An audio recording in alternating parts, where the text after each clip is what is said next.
Una característica importante del mesoapéndice es que en el borde libre de él discurre la arteria pedicular, rama de la arteria ileocólica. Esta arteria pedicular es aquella que localiza el cirujano en el borde libre del mesoapéndice y es ligada para poder retirar al apéndice secal durante la operación de apendicitis.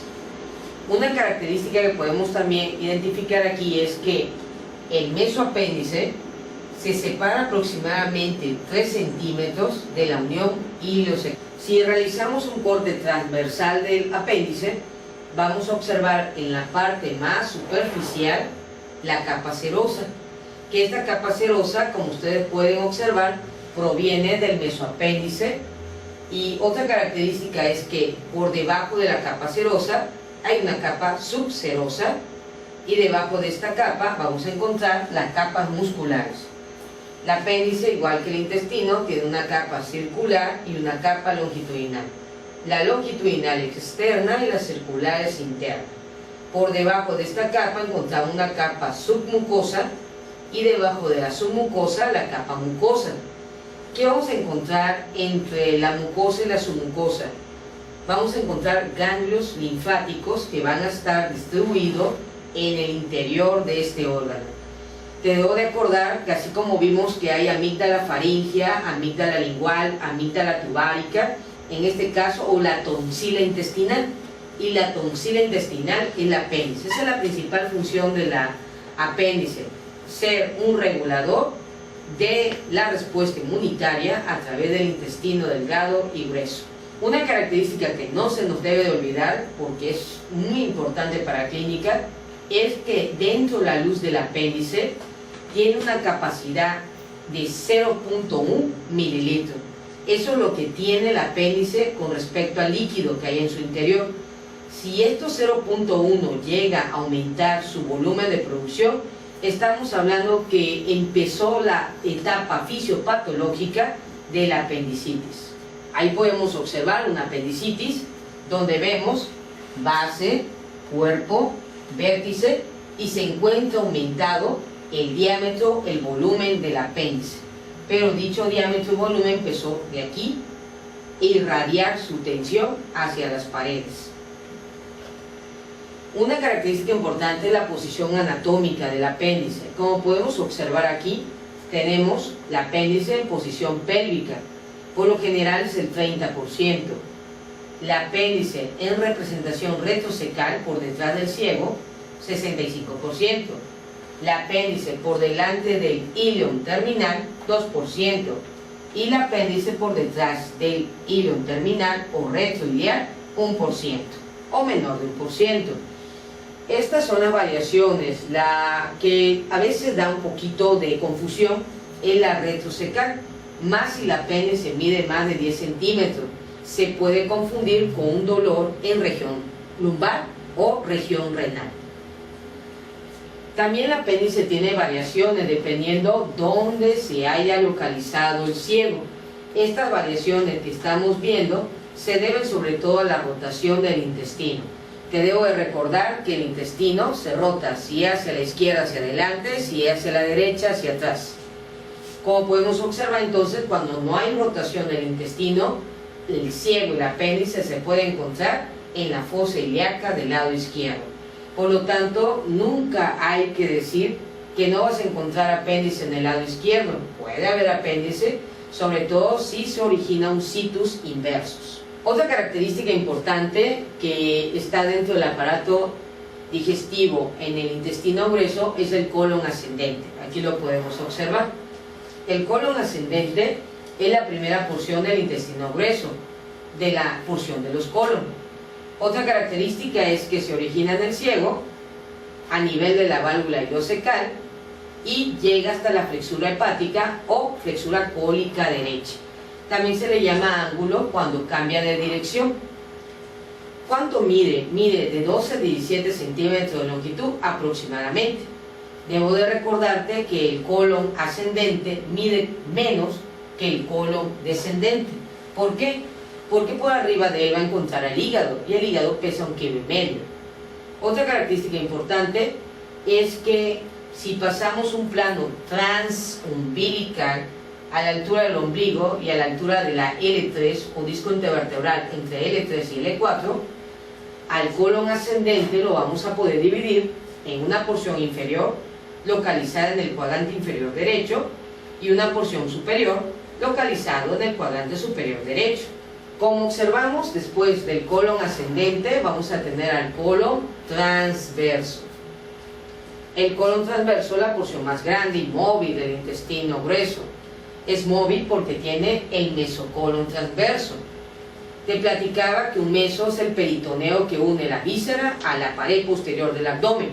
Le da movimiento y al mismo tiempo le otorga una superficie que permite la distribución de los vasos sanguíneos que irrigan a este órgano. El colon transverso inicia en la flexura hepática o cólica derecha y termina en la flexura esplénica o cólica izquierda. Observemos la imagen. La flexura cólica derecha es baja por el peso del hígado. La flexura cólica izquierda es alta porque el vaso pesa entre 160 a 220 aproximadamente. Por lo tanto, no desciende la flexura cólica izquierda. Otra característica es que este colon transverso puede medir 45 a 50 centímetros, pero hay individuos que el colon transverso puede llegar a la altura del ombligo hasta la altura de la cavidad pélvica. Quiere decir que puede medir más de 50 centímetros. ¿Quién lo sostiene? Lo va a sostener el mesocolon transverso. Ya te platicaba que el mesocolon transverso lo originaste del ligamento gastrocólico cuando insertas el gastrocólico en el colon transverso y este va a la pared posterior del abdomen. ¿Cuál es la definición del mesocolon transverso? Es el mesenterio del colon transverso, se inserta en la pared posterior del abdomen y otorga un movimiento libre al colon transverso. Y otra cosa, permite el transporte de los vasos sanguíneos hacia este órgano. Entonces, como podemos observar, ya tenemos el apéndice. Miren qué hermoso se ve el mesoapéndice. En su borde libre, la arteria pedicular. Vemos también la base, el cuerpo y el vértice de este órgano. Observamos el ciego, la unión ileocecal, colon ascendente, colon transverso. Otra estructura que vamos a estudiar es el colon descendente. El colon descendente va de la flexura esplénica o cólica izquierda, en la tercera porción del intestino grueso, es rectoperitoneal. Mira, el peritoneo tiene dos capas, el peritoneo parietal y el peritoneo visceral. Se le llama visceral cuando envuelve totalmente al órgano, tanto por delante como por detrás. Y se le llama parietal cuando cubre la pared posterior del abdomen. Por lo tanto, este órgano no es móvil. En cambio, este sí es móvil porque tiene su mesocolon transverso. Esta porción descendente, rectoperitoneal, mide de 14 a 20 centímetros. Ya te platicaba que es más largo que este debido al hígado. Otra característica es que se va a localizar en la fosa ilíaca izquierda. Este se va a relacionar sobre todo con la siguiente porción, que es el colon sigmoides. El colon sigmoides lo observamos aquí. Este colon sigmoides es la cuarta porción del colon. Tiene forma de S, podemos verlo aquí en esta imagen, también la vemos aquí, la forma de una S alargada. Es móvil. Acuérdate, todo lo que tenga mesocolon transverso, mesenterio, lo que tenga sobre todo mesocolon sigmoides es móvil. El peritoneo da movilidad. ¿Dónde vamos a encontrar al colon sigmoides? En la fosa ilíaca izquierda, y va a terminar en la unión recto-sigmoidea. Esta se encuentra a la altura de la tercera vértebra sacra. Otra característica importante, que este colon sigmoides mide entre 40 a 45 centímetros de longitud, tiene bastante movimiento y está sostenido por el mesocolon sigmoides. ¿Quiénes vascularizan al colon descendente y al colon sigmoides? Como antes te había mencionado, la arteria mesentérica inferior, rama impar visceral de la aorta abdominal, original a la altura de L1, va a originar la arteria cólica izquierda que va a vascularizar el tercio distal del colon transverso, el colon descendente. Las arterias sigmoidea vascularizan al colon sigmoides y la rama terminal de la arteria mesentérica inferior es la arteria rectal superior, que vasculariza la porción superior del recto. Vemos ahí la arteria mesentérica superior, la arteria mesentérica inferior, y observamos una imagen donde vemos la distensión de las asas intestinales del colon sigmoides y el mesocolon sigmoides. ¿Por qué es necesario aprenderme esto? Desafortunadamente vamos a encontrar en la clínica algunos pacientes que van a presentar cáncer. Por lo general los pacientes que presentan este tipo de patologías son de la quinta y cuarta o hasta sexta década de la vida. Podemos encontrar un carcinoma en el ciego, un adenocarcinoma del colon transverso, un adenocarcinoma infiltrante del recto sigmoideo, o un adenocarcinoma de tipo polipoides en el recto sigmoideo distal, o un adenocarcinoma ulcerado en el recto. Vemos las imágenes totalmente. Aquí vemos el colon ascendente, el ángulo hepático, el colon transverso, el ángulo esplénico y el colon descendente. Acuérdate que el intestino va disminuyendo de calibre según se va aproximando a la porción distal. Vemos cáncer y observamos allá totalmente una lesión de este órgano. ¿A qué se debe esto? Es multifactorial. Acuérdense, tiene carga genética, pero sobre todo se debe a la alimentación. El comer o ingerir comida que esté sobre todo muy quemada genera sobre todo alteraciones en la mucosa. Otro viene siendo por el estrés, que puede originar colitis, y la colitis a su vez da origen sobre todo a síndromes de mala absorción y a su vez mutaciones en las células de la mucosa intestinal. Continuando con nuestra descripción del aparato digestivo bajo, vamos a tener al recto. El recto es la parte distal del tubo digestivo, lo vemos aquí. ¿Dónde inicia? En la unión recto-sigmoidea, donde termina en el conducto anal. ¿Cuánto mide? De 9 a 11 centímetros de longitud aproximadamente. Y tiene un calibre de 2 a 4 centímetros aproximadamente. Observamos esta imagen, el colon sigmoides y el recto. El recto se relaciona con la tercera vértebra sacra, como ya te había mencionado, llega hasta el periné y se relaciona con el conducto anal pasando el periné. Observamos que el recto no es recto, presenta flexura, una flexura sacra y una flexura perineal. ¿Quién irriga el recto? Es una pregunta, pero que no debe faltar en los exámenes de anatomía. El recto está irrigado por la arteria rectal superior, rama de la arteria mesentérica inferior. Aquí lo vemos. Es una rama única, es una rama impar, que cuando llega al recto se divide en derecha e izquierda. No es una arteria par, es impar. Otra arteria que va a vascularizar el recto es la arteria rectal media. Ella es rama de la arteria ilíaca interna y esta es rama de la arteria ilíaca común.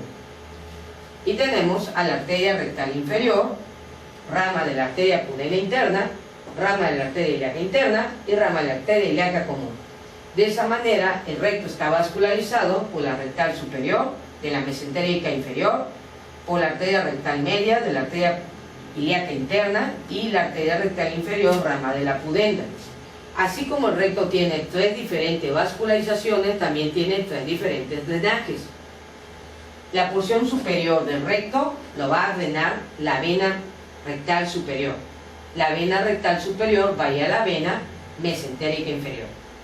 Las venas rectales medias drenan a la vena ilíaca interna y la vena rectal inferior a la vena pudenda. Al final la pudenda va a la ilíaca interna. Me dirán, bueno doctora, ¿y por qué es necesario aprendernos esto? Miren, la vena mesentérica inferior se va a unir con la vena mesentérica superior y esta a su vez se une con la vena esplénica. La vena que es rebelde aquí es la vena mesentérica inferior. Puede unirse a la vena esplénica, a la vena mesentérica superior o directamente a la vena porta.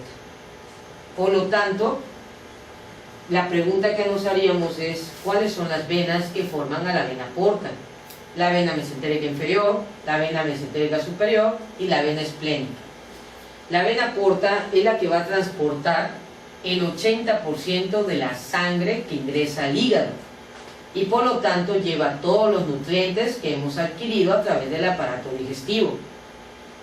Desafortunadamente, algún día vamos a ver un paciente así, con ascitis, que es líquido en cavidad abdominal, ocasionado desafortunadamente por una cirrosis hepática.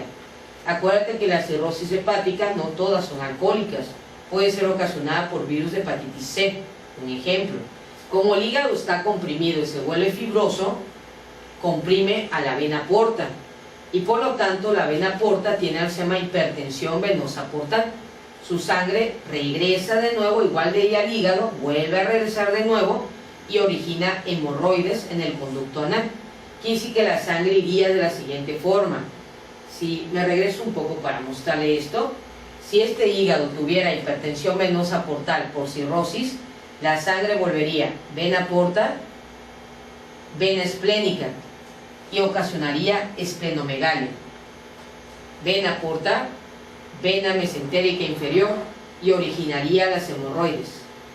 Vena porta, vena mesentérica superior, originaría sangrado de tubo digestivo bajo junto con la vena mesentérica inferior.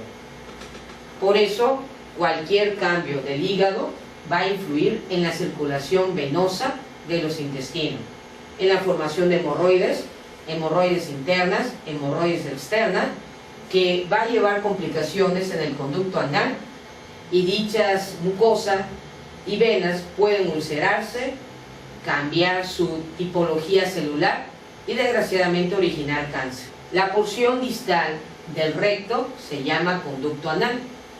Ese conducto anal lo vamos a encontrar en la unión ano-rectal, que se localiza aproximadamente por delante del coxis a nivel de la línea biisquiática. Acuérdense que el isquio son estas estructuras que nos permite sentarnos en cualquier superficie. Entonces, si yo paso aquí una línea, esa sería la línea biisquiática. Está en relación también el conducto anal con el diafragma pélvico. El diafragma pélvico es el que me separa la cavidad pélvica del periné. Un dato importante es que el conducto anal se continúa por arriba con la ampolla rectal del recto y por abajo se va a continuar con el ano. ¿Cuánto mide este conducto anal? Mide de 2.5 a 3.5 aproximadamente de longitud y tiene dos esfínteres. El músculo esfínter interno del ano, que lo estamos viendo aquí, que es un músculo involuntario, y tenemos al músculo esfínter externo del ano. Este es el músculo voluntario y que permite contraer al conducto anal para evitar una evacuación no deseada. Este músculo está inervado por el nervio pudendo, rama del plexo sacro. Y el último órgano que conforma el aparato digestivo es el ano. El ano es la salida del tubo digestivo. Podemos observarlo aquí. ¿Dónde se va a encontrar? Miren, esta imagen que estamos viendo es el periné. El periné tiene forma de un romboides. Tiene una región isquioanal y tiene una región urogenital. El periné, si nosotros retiráramos la piel, podremos observar a los músculos, el diafragma pélvico, y observamos al músculo esfínter externo del ano. Dicho esfínter regula al ano y al conducto anal. Dentro de las estructuras que hemos estado mencionando, ¿se acuerdan del aparato digestivo? Mencionamos que tienen glándulas anexas. Una de estas glándulas anexas es el hígado. Comparen la imagen de este hígado que no tiene ninguna patología con la que vimos anteriormente. El hígado tiene una cara diafragmática y tiene una cara visceral. Tiene un lóbulo derecho, un lóbulo izquierdo, tiene un extremo derecho, un extremo izquierdo, y en su cara visceral encontramos la vesícula biliar y el hilo hepático. En el hilo hepático vamos a encontrar por delante el conducto biliar y medio a la arteria hepática propiamente dicha, y en la parte posterior la vena porta.